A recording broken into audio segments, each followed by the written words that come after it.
so much for joining us today on our 16th episode.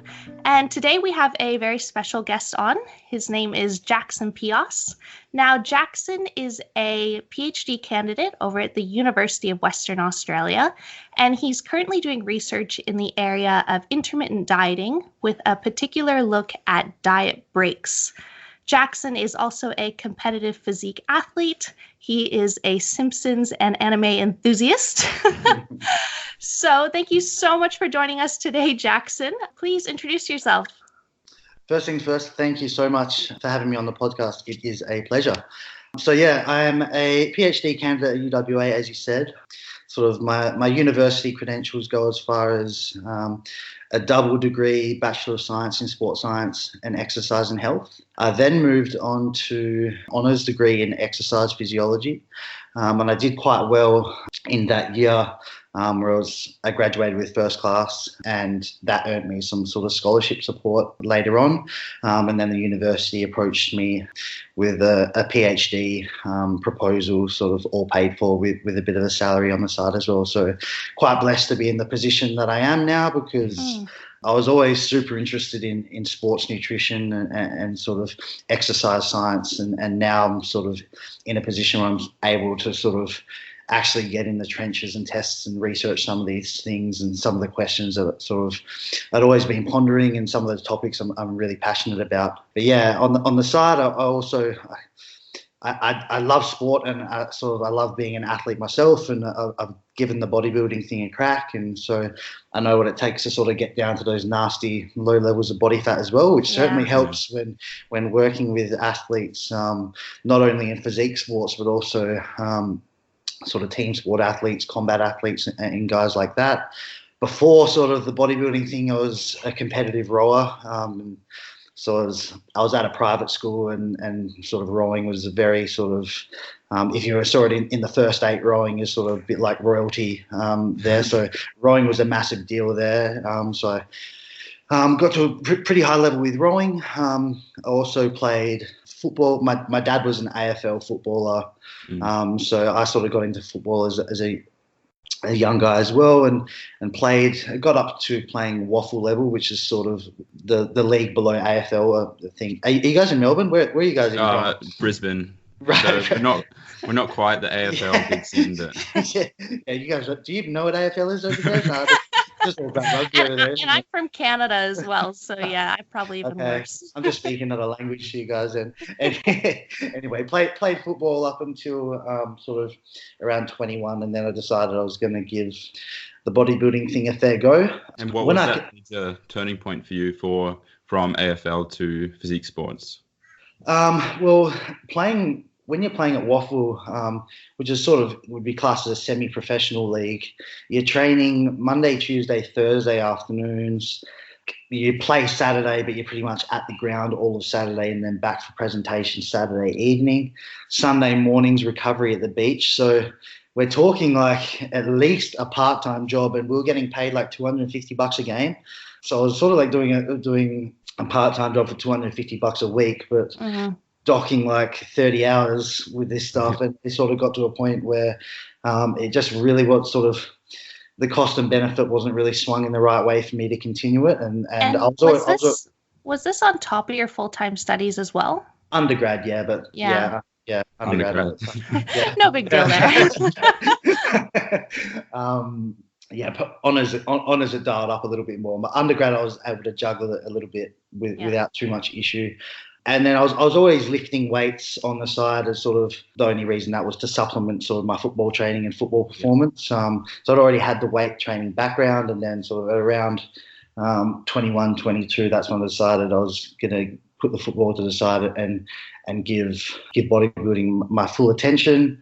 Did that, competed first in INBA, won that show, and then later on, a year and a half later, I went to the IFBB, and that was a little bit more difficult. Still managed to get first call out, which did okay. But when I competed in the IFBB, that was at the time where I was completing my honours degree, and honours is a massive step up to undergrad. And like I'm writing these thesis documents, like 20,000 word sort of papers, and at the time, like I've got tabs open with like restaurant menus that I'm browsing like, Oh, in gosh. like study breaks, and like that just was not a really good combination. And I just knew that my focus needed to be on the studies, and sort of when you're so food deprived, sometimes it can just become very difficult to sort of put full attentional focus on one thing without having sort of these persistent drives to eat and this food focus coming. So Jack and I can definitely relate to that because we did our first prep last year, and that was the first semester of our Master's of Dietetics degree as well. So with full-time placement on top of a prep, we can definitely relate to the struggles there. Yeah. So when I competed and graduated with my honors sort of around the same time, and at that point I decided, right, I'm not going to compete again during my PhD. That would just it just does not make sense, and it would just make it. It would sort of one would take away from the other sort of thing, and I just decided bodybuilding is always going to be there. I can come back to it later on if I want. So for this 3 years or so for the PhD, I was going to decide not to do any severe diets or things like that were going to compromise my ability to fully concentrate on my studies. And I'm the sort of I am an athlete at heart, so I can't do nothing. I can't just study. Yeah. That's when I decided to sort of take up boxing quite seriously. I'd always done boxing a little bit, and my dad was a boxer, but when I was doing the bodybuilding and football thing, it just wasn't sort of the time for it. And I didn't want to box during bodybuilding because I think it would have sort of taken away from the bodybuilding a little bit. So now, sort of without having the bodybuilding, without having the other sports, and without boxing having sort of a massive cognitive demand that's going to take away from my studies, I decided to give that a full-on crack and hoping to have a few fights later on in the year. Nice. Fantastic. Yeah, we've been following on your Instagram, and you're getting good. I can say that for sure. So yeah, we really love how like you definitely put that interesting twist onto science, and that's why we love following you through socials. And I think not everyone is able to do that. So we really, we've referenced you quite a few times throughout the episode so far, and it's great to actually finally get you on. I appreciate it. Thank you. So where do you think that, because you're doing your PhD now in the area of diet breaks, so where did you discover that interest, and how did that come about, getting into that PhD? Yeah, so it was difficult. So the way that sort of the PhD program is set up is when you're at a university institution, you've got sort of your different departments that have sort of been researching sort of specialist sort of areas of the science or specific fields, whether that be sort of supplements or cycling. It can be very specific and things like that. And what they tend to do is they tend to have started studying these things sort of 10 years ago, and as the PhD students roll through, they try to push the PhD students to sort of continue the sort of studies that they've been doing in the past so they can sort of progress their knowledge and sort of thing. Now, the problem with me was when I started sitting down with my supervisors, and they were like, okay, well, like we've been doing these projects last year, we could do a spin on it, and so we can keep learning about this stuff. And I sort of said, yeah, I'm not really keen on doing that. I want to sort of do my own thing. And that was a massive problem because they sort of thought I was a little bit crazy, because some of these guys hadn't even heard about like some of the things I was talking about, like diet breaks and refeeds and things like that.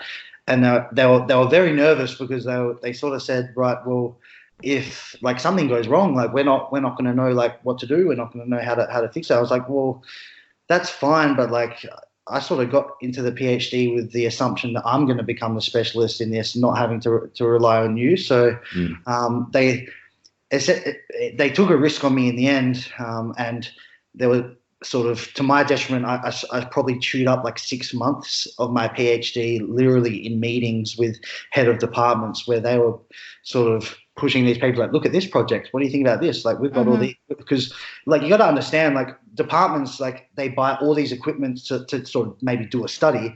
They've spent 50 grand on this equipment. They don't want to just be like, okay, well, we did our study. They want to keep using the equipment and things like that. They don't have to keep doing new studies and keep setting multiple different pathways. And I really wanted to start off on a new pathway and something that hadn't been done in UWA or like even really in Australia. Yeah, well, props to you for being so convincing. Like it's paid off. It's tough though. Like like I'm a bit of a stubborn bastard, and like I could certainly imagine like other people in my position that, because maybe I had like 30 meetings where just running in circles. Like I could imagine so many people just being like, okay, fine, like righto, like we'll do the project, like we'll do this project you want to do. But lucky, like I think they probably hated me at the start because I just kept saying no to them. But like, yeah, goddamn, we need this guy because he's smart, but he's a pain in the ass. Yeah. But essentially, where the idea of diet breaks came from as well. I was tied in with the physique sports and things like that, and I was trying to think of things that sort of people were using in practice but hadn't really been tested in the literature just yet.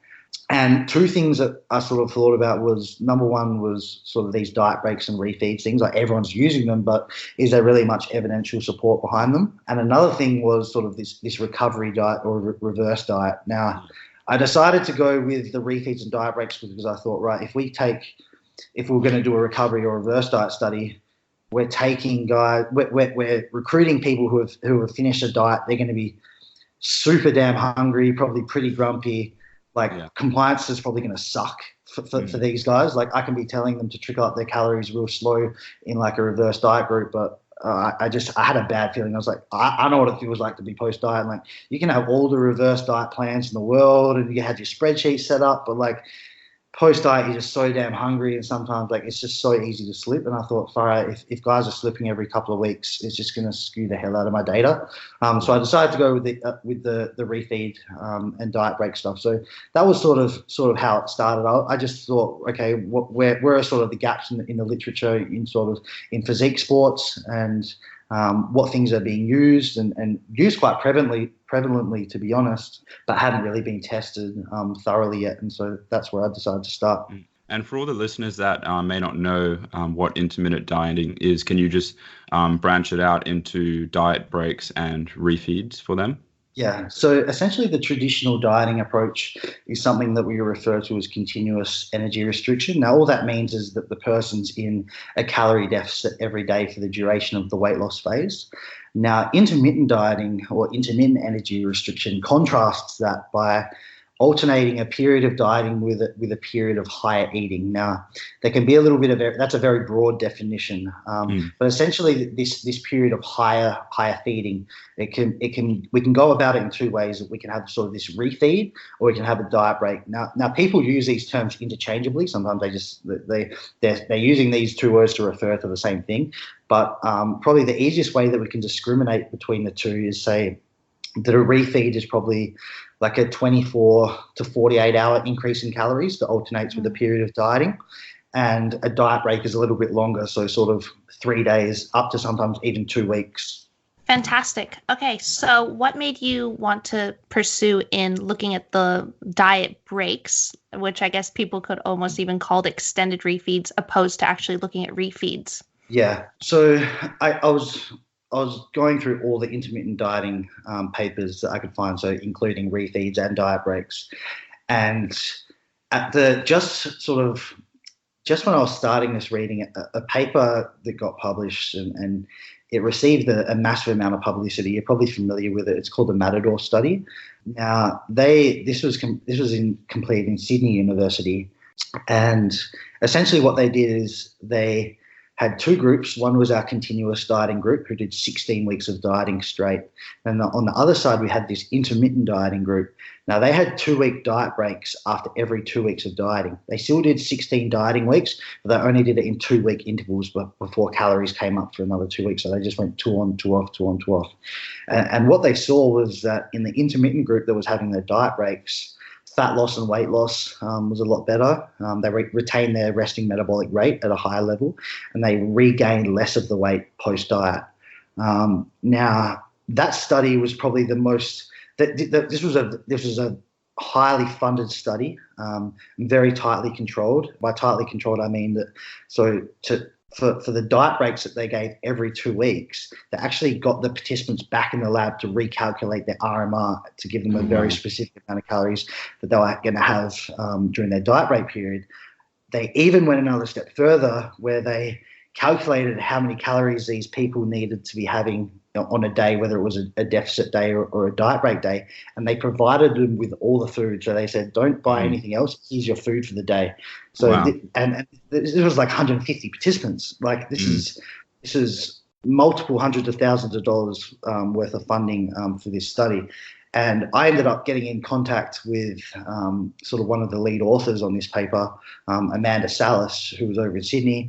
She's sort of like a high roller of like obesity research, and I told her the stuff that she's studying in obese people, we think it might have some application in trained athletes and lean people. And what does she think about that? And she said, right, well, I'm going to come over to Perth to have a chat with you. And she came over to Perth, and we met, and I sort of said, well, do you think, what's your sort of take on sort of these short-term refeeds, which lots of athletes are doing, versus these longer-term sort of diet breaks where people might have high calories for like a week or maybe 2 weeks, like in the Matador. And her sort of position was that she doesn't think that sort of a 1 day or 2 day increase in calories is enough of a sort of stimulus to sort of trigger some of the normalization that we're trying to achieve with refeeds or diet breaks. And she was quite confident that sort of these longer term feeding periods, high feeding periods might have benefit. So that was essentially why I decided to go with the diet breaks. Yeah, it was. I think refeeds and diet breaks both have merit. I think diet breaks might be slightly better. And that's why we decided to go with that. But yeah, it was mainly from essentially me speaking to one of the expert in the field of sort of intermittent dieting, at least in the context of obese people. Yeah. Yeah, I think it's a very, very exciting time for you, because every other study has been involved with overweight or obese individuals, and I think correct me if I'm wrong, but you're literally like one of the first two people who are now investigating diet breaks for athletes. So correct. Yeah, and I bet you're pretty excited, because the results that come out of these studies are probably going to change the game for the world of physique competitors. So you really are going to be known as the diet break guy. Yeah. So I have to ask. So I'm pretty sure. So Renaissance Periodization, they're supporting this study as well. How did you get in contact with them? Well, when I first started the study, I first started my PhD, I got in contact with Eric Helms. Actually, far out. This was before my PhD had even started, actually. So I was competing at the time where I was finishing my honours degree, and one of my shows was in New Zealand, in Auckland specifically.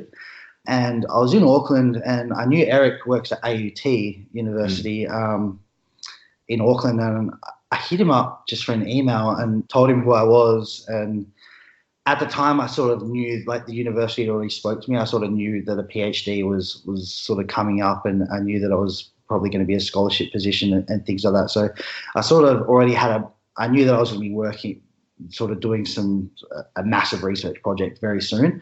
I told Eric about that. I said pretty much, oh, can we sort of have a coffee? And he was like, nah, screw that. Like, I'll come pick you up. So he came pick me up from my hotel, and like I spent the whole day with him out at his university and like watched some of his data collection. So essentially we got quite tight, and a lot of the planning for the IceCap study, the diet break study that I'm doing at the moment, was a lot of discussions with Eric, because Eric hasn't tested these things in research, but he's used them a lot in practice with his athletes at 3DMJ and whatnot. So essentially I got really close with Eric, and it got to a point where the study was underway, and it gets to a point where you sort of say, okay, so how are we going to pay for all this? And I asked him, I said, sort of with his PhD, where did he get money from? Like, where did he get money for his projects and things? And he suggested getting in contact with Mike Israetel. And so I did. And I pretty much just pitched my idea to Mike, told him the whole project and what I wanted to do, and told him how much things were going to cost. And he said, yep, I like it. Tell Nick Shaw to pay you. Damn, that's awesome. So it was quite like, I think having Eric vouch for me was a majorly important component of that. I think if I was just some loser cold emailing him, he'd probably be less likely to sort of put money forward. But I think because Eric was like, yeah, this study's good, this guy's good, it'd be a good investment for you guys. That's sort of the way it happened. Yeah. So I guess it would be a good idea now to explain to our listeners exactly what is the study that you're undertaking? What are you looking at? What is the protocol? Right. So it's modified a little bit from the Matador diet break study, which is sort of the most convincing evidence that we've got to date that shows diet breaks are effective. Now, one of the problems with the Matador study is it's essentially 16 weeks of dieting with 16 weeks of diet breaks if you sort of add it all up together, because it's 2 on, 2 off. Now, one of the downsides of a protocol like that, specifically for athletes, is sometimes, whether not necessarily with physique athletes, but a lot of the time with sports athletes, they might only have sort of maybe 3 months of their season that they can dedicate to sort of the weight loss phase or something like that. Now, if we're trying to tell these guys to a 32-week sort of weight loss phase with like 2 weeks dieting and then 2 weeks diet break, that could probably be enough to turn them away from it, because yeah, it's diet breaks, but it's still like fairly meticulous calorie tracking. You're eating at caloric maintenance. You're not going to feel completely satiated or anything like that. So what we were sort of thinking about was, well, okay, if we could do a diet break study, but the diet breaks were not as long as 2 weeks and not as frequent as every 2 weeks, could we still see benefits to sort of like better fat loss, retaining sort of lean mass, retaining RMR and things like that? Because if that was the case, that would make a sort of a diet break protocol sort of more appealing to athletes, because they still get the benefits, but it's not doubling the length of the intervention. Mm-hmm. So with that being said, we set up a protocol that has 3 weeks of dieting, so a little bit longer of a dieting phase before a diet break, and then the diet breaks only last for 1 week. So it doesn't double the length of the intervention. So if you've got if you want to do 12 dieting weeks and you're having a 1 week diet break after every 3 weeks of dieting, it's only adding on an extra 3 weeks sort of thing. Yeah. So it's not a massive difference to the length. So essentially, we've got 2 groups. Our continuous dieting group is doing 12 weeks of dieting straight, a moderate deficit, and then our intermittent group, they're doing the 12 dieting weeks as well. But like I said, they've got those 1 week diet breaks after every 3 weeks of dieting, and those diet breaks are at predicted caloric maintenance. Mm-hmm. Great. Okay, and then how are you identifying what their caloric maintenance is at each of these time points? Yeah. So with Matador, like I said, that they were really accurately measuring RMR all the time, monitor for changes and things like that. Now, that's great, and that's a way to really tightly control a study. But with the study that we were designing, we wanted to make a protocol that was sort of very practical and usable by athletes. And if we had a protocol that was predicated on athletes needing to remeasure their RMR all the time to sort of get to work out how many calories that they'd need to eat, it just wouldn't work, because athletes don't have access to that sort of stuff. So essentially what we did is, before the 12 weeks of dieting start, we have this weight maintenance phase. So we put sort of their height, weight, activity sort of thing through the DRI equations, which is sort of like a validated dietary reference intakes for predicting caloric maintenance. Now, this is a rough estimate. It's going to undershoot people. It's going to overshoot some people. But what we do, we just get this number, and then we say, okay, day 1 of the weight maintenance phase, this is the amount of calories that you're starting on. Now, what we do is we get all our participants to log their weight every day during this phase. Now, if their weight starts moving in one direction for 3 days in a row, then we make a caloric change. So if their weight starts going up for 3 days in a row, we bring calories down a little bit. If it starts going down, we bring them up a little bit. Now, what that means is sort of we're titrating calories up and down during this 4-week dieting phase. And usually by the 2nd or 3rd week, we've made enough changes to we've actually worked out, okay, this is how many calories they're eating here, and weight's stable now. So that's probably that's a really accurate way to do it. It takes a little bit more time.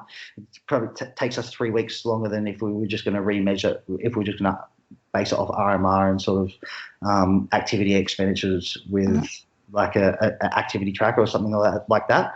So it takes a little bit longer, but it's very easily to work out accurately that their caloric maintenance needs, because we can see, okay, well, they're eating this much here and their weight didn't change more than 200 grams for 5 days or something like that. So then when we know their caloric maintenance needs, we end the weight maintenance phase and we start the energy restriction phase. And we give them a caloric reduction that's based on a predicted 0.7% body weight loss per week. So usually recommendations for athlete body weight loss is somewhere between 0.5 to 1% of your body weight per week. So we decided to go right in the middle there.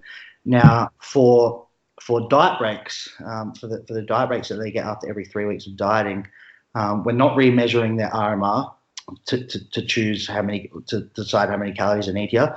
All we're doing is we're accounting for the loss of tissue mass that they've had from baseline. So their diet breaks do change every time they have them, so that they get 3 diet breaks. Each diet break, their diet break calories are different, but it's just due to the loss of tissue mass, because obviously we know fat-free mass and fat mass is metabolically active. So the more of it we lose, the less calories we burn. So that's the way we do it. So it's quite a usable protocol. Then athlete can read the study and be like, okay, I can set myself up my own sort of weight loss intervention with diet breaks. So, and I was also wondering, so how often, because you're using a DEXA machine to measure these body composition changes, at what time points are you taking DEXA measures? So it gets a little bit complicated. In the continuous group, we measure at baseline, and then we measure after 12 weeks of deficit weeks in the continuous group. Then we give them, so those 3 diet break weeks that the intermittent group is, we put those 3 weeks at the end of the continuous group. So we measure after 12 weeks of dieting, then they have 3 weeks at maintenance, and we measure again one last time. Yeah. In the intermittent group, we measure sort of at week 0 again. Then after 12 dieting weeks, which works out to actually be week 15 in real time, because I've had 12 dieting weeks and then 3 weeks of diet breaks in the middle. So it's after 12 weeks of dieting, but actually 15 weeks of absolute time. And then we measure their DEXA again a week later after a diet break week. So that's the way we're doing. So that gives us the luxury of being able to compare primary outcomes sort of after equal absolute time and after equal time in energy restriction. Nice. And also, I'm just wondering about, so are you only strict on calories, or are they all on the same macronutrient split as well for their calories? Yeah, so the macronutrient split is 2.3 grams of protein per kilo of body weight. Again, a little bit more accurate to go based on lean mass, but again, we thought, well, a lot of athletes don't have access to very accurate measures of sort of body comp, so let's just do it by body weight. So every person has 2.3 grams of protein per kilo of body weight. 20% of their calories allocated to dietary fat, and then the remainder of the calories is carbohydrate. So that would be classed as quite a moderate to low fat diet, with sort of as much calories as we can fit in with as much carbohydrate as we can allocate to the leftover calories, because we do think that there's a reasonable rationale for sort of higher carbohydrate versus higher fat diets for athletes. Yeah, we've had quite a few conversations on the podcast about the higher carb, lower fat approach, and we're definitely with you on that as well. I've actually just finished reading your review paper yet again, because that had quite a few heavy hitter names on it. You were with Lane Norton, Eric Helms, Andrew Galpin, and Paul as well. And that came out pretty recently, didn't it? At the start of this year? Right late at the end of last year, yeah. Okay. And can you tell us a bit about that? Because I think really great summary on diet break. So yeah. So whenever you're doing research, the first thing you sort of start with is a literature review, where you choose the area that you're going to research, and then you go and find all the relevant studies in that area, and you sort of analyze them and collect them and make sort of an analysis of sort of the general trends and findings. Now that's what I was doing in the context of intermittent dieting. So I was grabbing my hands on all the intermittent dieting studies I could find, sort of analyzing them a bit, writing comments, and essentially I was doing it quite formally and jotting everything down and referencing everything. And it got to a point where I was sort of like, I can probably make this into a formal publication. This stuff's pretty good. And this certainly hasn't really been done in the context of athletes. Like, people have talked about intermittent dieting, but it's only ever been in the context of people with overweight and obesity. So I got in contact, with the big dogs, Eric, Lane, and Andy. And I sort of said to them, well, number one, this hasn't been done before. And number two, we know that sort of lots of the athletes you work with. So Lane and Eric works with sort of powerlifters and physique athletes, Lane physique athletes, Andy with combat fighters. Now, we knew that a lot of these guys were using things like refeeds and diet breaks, but there wasn't really an evidence-based resource anywhere that told people sort of how's the best way to go about an intermittent diet and what are some of the considerations you might need to make when going through an intermittent diet. So I said, right, well, how about we go through all the intermittent dieting paper we can formally, put it together, make an analysis of the findings, make some comments, and then from the general findings of the paper and the literature, can we translate these into some practical applications for athletes?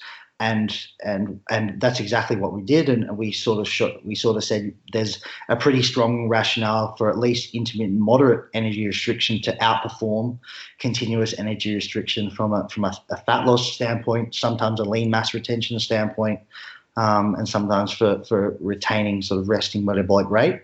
And we also gave them specific guidelines on how to set up an intermittent diet, and I can get into those recommendations if you think that would be worthwhile. Yeah, that'd be fantastic. Yeah. So some of these recommendations also apply to sort of a continuous diet, but we included them anyway. So I'll start with the basic ones. So whether you're doing an intermittent diet or a continuous diet, you want your athlete to be having quite a high protein intake, higher than they typically have during a weight stable phase of their season. So somewhere between 2 to 2.6 grams of protein per kilo of their body weight is a pretty good place to be. And we know that that's a pretty good place to be because when comparing sort of a protein dose in that range to sort of a lower protein intake, typically we see sort of greater retention of lean mass. And we care about lean mass because lean mass includes things like muscle mass, and obviously there's an aesthetic component for physique athletes and a performance component for sports athletes with retaining muscle. We also know that lean mass is more metabolically active than fat mass. So the more of it we can retain means the higher we're going to be able to retain sort of our resting metabolic rate, and the higher we can maintain that means weight loss is going to be a little bit more efficient. And there's less likelihood of rapid weight regain post-diet. We also know that with higher protein diets, they generally provide greater satiety, which means managing appetite becomes a little bit easier. And we've got that small benefit of increased energy expenditure through being a higher thermic effect of feeding in protein versus carbs or fat. So that's the protein stuff. With sort of your rate of weight loss, it doesn't matter whether you're doing continuous or intermittent dieting. You want the rate of weight loss to be moderate. And we know that we want it to be moderate because when you look at sort of some intermittent diets that use very aggressive sort of intermittent fasting type protocols, usually you don't see that they're any better than a continuous dieting approach. They just don't seem to be very, very effective. But when you compare intermittent energy restriction that has a moderate sort of caloric deficit, that's when we start to see really good results when comparing it to sort of traditional dieting. But yeah, so we want a rate of weight loss per week to be quite moderate. I touched on it before, but somewhere between 0.5% to 1% of your body weight per week is a pretty good place to be. If you don't want to do it by body weight, limiting the caloric deficit to 35% below weight maintenance requirements is also a pretty good spot to be. Another one is a fairly obvious one, especially probably for your listeners, is we want our athletes to be doing weight training during these diets. Because again, when comparing it to a weight loss intervention with no weight training, typically we see better retention of lean mass, better performance retention. And obviously I just talked about the benefits of retaining lean mass just before. Now, the last couple are sort of, they only apply to intermittent diets. Now, the first one is in regards to sort of, well, we know that we need to increase calories during a refeed or diet break, but does it matter where are these calories coming from? Because if it didn't matter, on a refeed or diet break, we could just increase the calories we prefer. If someone likes fats, we'll just give them a bunch of peanut butter on their refeed or something and happy days. But there is a pretty strong rationale that increasing carbohydrate during a refeed or diet break is going to be better than increasing protein or fat. And we think this for a couple of reasons. The first reason is we know that leptin, which is this this special hormone that regulates our energy expenditure and our hunger levels. Leptin is really sensitive to carbohydrate.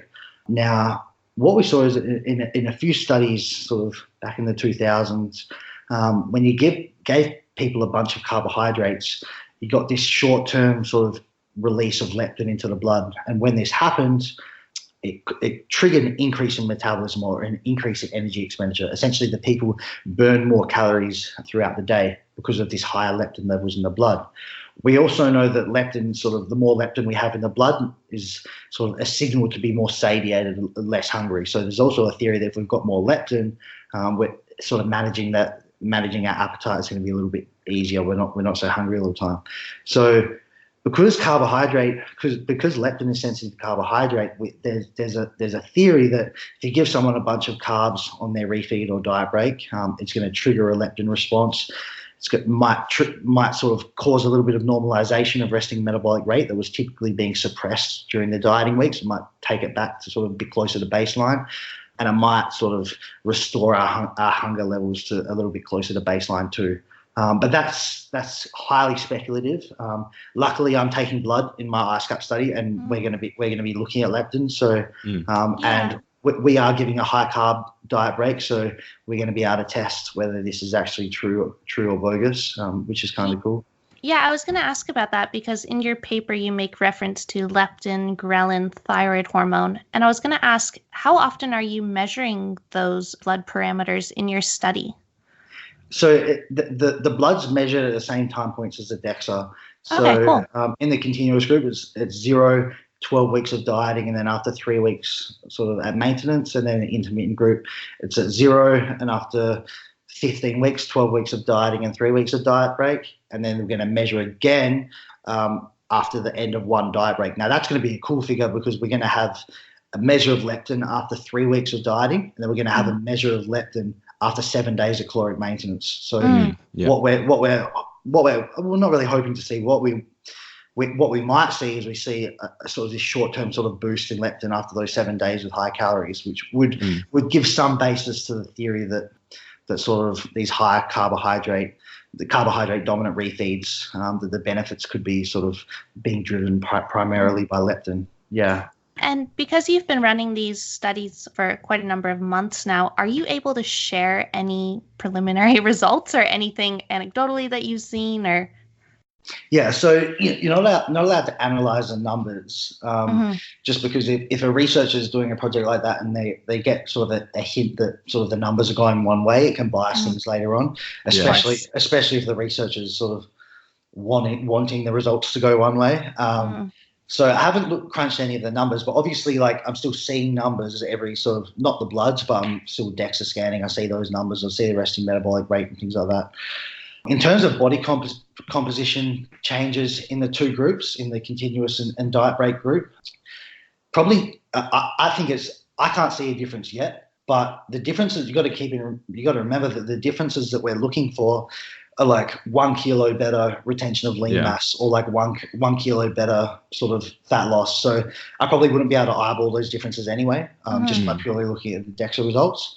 But some things that I definitely have noticed is sort of comes down to sort of the psychological component. Now, we do think that there's a rationale for intermittent diets to have at least a mental or psychological superiority over continuous diets, because we know that a 12-week diet straight is sort of, it's quite daunting. And sometimes when we take an athlete, they might be feeling pretty shitty at like week 5 of the diet or something like that. They've got 7 more hard diet weeks in front of them with no breaks. It can become quite overwhelming, and that can be a recipe sort of for poor dietary control or falling off the wagon. Now, if you take that 12 weeks, but you break it up into only 3-week blocks, and then you give them a 1 week of high calories intermittently, I think it might just make sort of the total weight loss phase a little more sort of manageable for the athlete, less daunting. And that in itself could be better for adherence, because even if they're feeling maybe crappy on week 3 of a deficit block, they only need to hang on for a few more days, and they know calories are going to come up, and they're going to feel a little bit better, and their training's going to be a little bit better too. I also think that because with these higher calorie periods that come up every now and again, depending on the way they set it up, it can give the sort of the athlete an opportunity to have like a social occasion with family or something like that during a diet break or a refeed period. So because sometimes they might have an extra 400 or 500 calories to play with, that might mean, okay, I might just have a little bit less for breakfast during this day, but then I'll go have a steak dinner with my family. And I think just not feeling sort of, still having that social component where you can sort of interact and feel relatively normal and not have to take your Tupperware everywhere. I think that in itself can have a benefit as well, and it could just overall just make the dieting process a little bit more enjoyable. So that's the theory behind it. But because I'm working, I've probably had maybe 25 athletes that have completed the study now, and I speak with them every week. I'm always asking them things. They're doing questionnaires, but I'm also asking them feedback on the fly as well. And I will say, just from my general perception, my interactions with them and sort of noting their mood states and things like that, I would say that the intermittent group just seems to be a whole lot more positive overall. Yeah. And comparing some of the continuous dieters, I see them at week 0 and week 12. They're different people sometimes, completely different people. And the mood, the mood impairment is notable in that group, that's for sure. And it does seem the intermittent group just might have a little bit more of a positive mood state. And we're going to test it with a profile of mood states inventory as well. But that's just from my eye and interacting with them. And sometimes when I'm like, okay, here's your diet break calories for this week. Yes, hell yeah. This is easy. Yeah, so excited. Carbs, sometimes I feel sorry for the continuous dieter groups because they just don't get any of those breaks. Yeah. So there's some of the things I've noticed. So yeah, Jackson, before we wrap up, Tyarra and I just wanted to ask you a few questions and just to get your insight on it around dieting. And from anecdotal experience and from experience with clients as well, we've noticed that weight loss will continue even at a stage of maintenance calories or perceived maintenance calories, for example, during the later stages of prep. And we were wondering why you might think that is, because we have heard a lot about there's less stress associated with those. For example, if you're doing a 4 low day, 3 high day protocol, and even on your high days, despite eating at maintenance, you'll still continue to lose weight. I think there could be a couple of reasons, and this is me guessing a little bit, and I don't think anyone really has a solid answer to this yet. Not that I'm aware of anyway, because I have seen people drop weight in sort of diet breaks where technically they're expected to be at maintenance. Now, the first most obvious reason is that sort of the predicted maintenance calories that you've given them may be too low, and they just continue in a deficit, and that's what's caused sort of continued weight loss when you'd expect weight to be stable. But there is this other theory, like you touched on, this whooshing effect theory. And now we know that sort of when you look at sort of, particularly in lean athletes when they're dieting, you get this sort of cortisol accumulation, high cortisol levels in the blood. And it's speculated that this cortisol stress response is tied to sort of this water retention effect. And with that in mind, there's this theory that when you give someone a refeed or a diet break, they don't feel so constantly they're not feeling so constantly deprived at this point. They feel a little bit more relaxed, and it just might be that sort of cortisol resolves itself a little bit, and when that happens, sort of the sort of water gets rid of it. You get rid of the water, and that's what's showing the weight. So it might not typically be sort of fat loss per se, potentially just fluid loss. But there's this one you might not be familiar with. There was a study called the Minnesota Starvation Study. Was a crazy study, one of my favorite studies in the world, ever. We could do a whole podcast. I could tell you that. So Starvation Study for a whole podcast, easy. But one of the findings that they found was, so essentially it was quite a heavy diet. These guys were on 1,600 calories a day and quite active, basically in a concentration camp. And what they saw is when these guys were dieting, they were getting this edema, this fluid buildup, a lot of the time in lower limbs as well.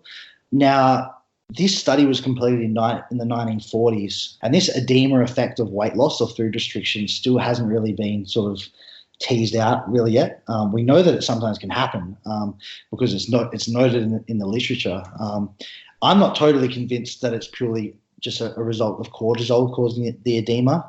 I'm not sort of sure what else it is either, though. But with the concept, because we know that edema can build up when calories get super low, that could be in the context of like a physique athlete, sort of in the later stages of contest prep.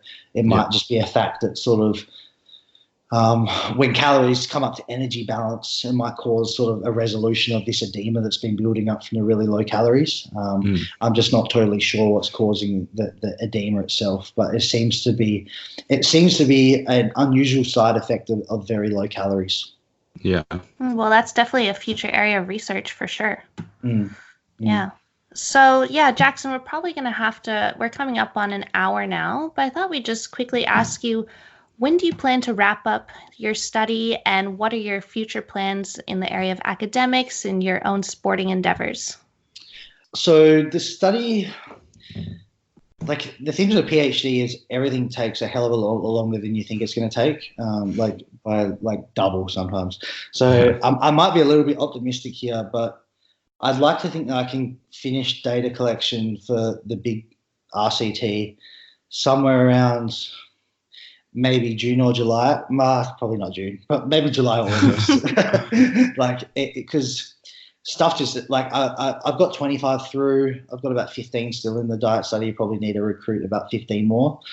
So if I could get it done, wrapped up around about August, then probably got 3 months of data analyses, a month to sort of write up the thesis and sort of decide what journal I want to submit it to, and think like that. And then you can send a paper off to a journal for review, and you might not see it back for another 3 months or 4 months. Like, it's so frustrating sometimes, because like you're going so hard out at getting this paper ready and off to the journal, like, yes, it's done. I mean, you don't hear about it for half a year. It's like, it's so frustrating sometimes. But yeah, so that's with the ice cap study, the diet break study. I have got another project in the works that I haven't spoken about this on a podcast before, but what we're planning to do is there's a theory that depending on how lean someone is, or how much weight loss they've lost sort of in their fat loss phase, that it can impact the way that they respond to a refeed or diet break. So we're planning to do a study where we're going to go, so we've got the INBA bodybuilding shows coming up in around September in WA. And what we're planning to do is go and grab a bunch of sort of bodybuilders from different stages in their prep. So some will be like a little bit fatter, maybe like 15 weeks out, some a little bit leaner, some really lean, like a couple weeks out or something like that. And so we're going to have like a guys from a number of different body comps and dieting for a different amount of time before testing. But what we're going to do is we're going to give them a 7-day diet break. And what we're going to do is we're going to measure RMR sort of before the diet break, and then after 1 day, after 2 days, after 3 days, and after 7 days. We're also going to get them to do some of the psychological measures as well. So what this will tell us is, it'll tell us a few things. So we'll be able to see, okay, is 1 and 2 day refeeds enough to start triggering resting metabolic rate normalization? Because maybe it might see that we only start seeing things start going back to normal at 3 days or 7 days or something like that. So it's going to be the first study that's actually plotted a time course of sort of RMR restoration of the diet break. Another thing that we're going to be able to see is, because Eric speculates that there's more benefit for the leaner you are when you're doing a refeed or diet break, and that you sort of might get more restoration from a refeed or diet break when you're really lean. So what we're going to do is we're going to separate sort of our participants into like quartiles of leanness, and we're going to see what are the different responses that they had to the diet breaks. For example, so are the really lean people, do they get a bigger boost in resting metabolic rate coming from their diet break versus a guy that's only been dieting for a couple of weeks and doesn't really have that much metabolic suppression anyway? So that's a study that we've got in the works at the moment. That sounds very interesting, yeah, because that might provide some more insight as well into when is most effective to start implementing those diet breaks. So. Yeah, exactly. Like we might find that we give a diet break to someone that's only dieted for like 2 weeks or something at 15% body fat. Maybe they get no benefits from it. So it's like, what's the point? So we should be able to learn a bit from that. Mm-hmm. And the good thing is that if you ever plan to compete again in the future, or you can even implement this with your boxing, you're going to know damn for certain the right protocol to do for yourself. For sure, yeah. Yeah, it'll be good. Sweet. Okay, so Jackson, the final question that we usually end with on the podcast is one thing that you learned this week. And this doesn't have to be nutrition or fitness related. It can be absolutely anything, but something you didn't already know at the beginning of this week. Okay, so I'm a massive pasta eater. I've probably eaten pasta every week since I was about 3 years old. And my favorite pasta is spaghetti bolognese. And for 25 years, I thought bolognese was spelled Bolognaise. And yesterday, I was shown the real spelling of it, and I couldn't believe it. And now I'm shocked and feel like my whole life was a lie. But that's what I learned this week. Oh my gosh! Okay. Yeah. That's probably the worst answer to this question you've ever had, right? No, we've had a few good ones. Jesus. Okay.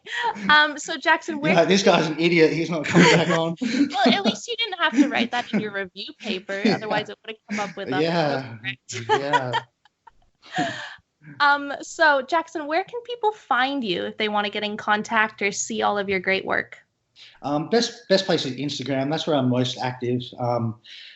All the stuff that's going on with my own research, I'll put out on there, as well as sort of any of the latest nutrition research. I try to keep up to date with that. And if cool studies come out, I'll usually I'll condense it into sort of some of the key takeaways, and I'll do a post and I'll chuck in some Simpsons memes on top of that. Yeah. But I think that people like that because not everyone has time to sort of go 35 minutes reading sort of a paper or something like that. So I try to condense it into sort of a 2-minute read or something like that where people can sort of still get benefit from there. So I'm quite active on Instagram. That's just at Jackson Peos. For some of the more nerdy crew that want to keep up with some of my formal research and things like that, ResearchGate, Jackson Peos as well is a good place to find me too. Sweet. All right. Yeah, thanks so much again for coming back on, and we would love to have you back potentially once you've written everything up, or even in a couple of months to check in and see how everything is going. So yeah, thanks again. Sure, man. I'd love to. Thank you. All right. Thank you. No worries. See you later, guys. Bye.